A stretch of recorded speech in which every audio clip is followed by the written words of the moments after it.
معمولی نیکی کو بھی معمولی سمجھ کر چھوڑ نہ دو، کبھی ایک قطرہ جان بچا لیتا ہے۔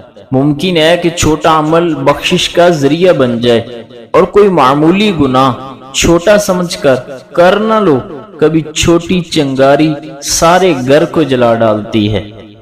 جمعہ کے دن والدین کی قبروں کی زیارت کرنے کے حوالے سے بڑی پیاری فضیلت ہے۔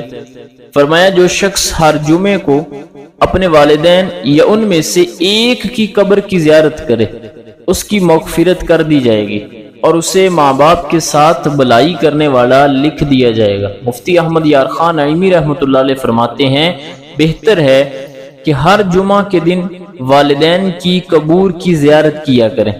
اگر وہاں حاضر ہونا ممکن نہ ہو تو ہر جمعہ کو ان کے لیے سال ثواب کیا جائے۔ ماں باپ کی قبروں کی زیارت کرنے والا گویا اب بھی ان کی خدمت کر رہا ہے۔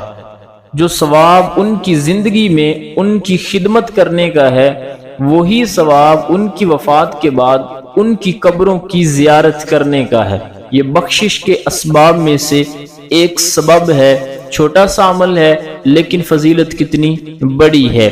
ایک اور بخشش کے اسباب میں سے سبب سن لیتے ہیں۔ فرمایا کوئی مسلمان اپنے مسلمان بھائی کے پاس جائے اور وہ میزبان اس آنے والے کو عزت دیتے ہوئے اپنا تکیہ اسے دے دے تو اللہ پاک اس کی بخشش فرما دیتا ہے۔ بظاہر چھوٹا سا عمل ہے کہ ایک تکیہ پیش کیا ہے، اس عمل کی برکت سے حدیث پاک کا مفہوم بیان ہوا کہ اللہ کریم اس تکیہ دینے والے کی بخشش و مغفرت فرما دیتا ہے۔ چھوٹے چھوٹے عمل بعض دفعہ بڑے اجر و ثواب کا باعث بنتے ہیں اور ان کی وجہ سے بخشش و مغفرت کی خوشخبری سنا دی جاتی ہے۔ ان کو اپناتے ہوئے زندگی گزاریں، اللہ ہم سب کی بخشش و مغفرت فرمائے۔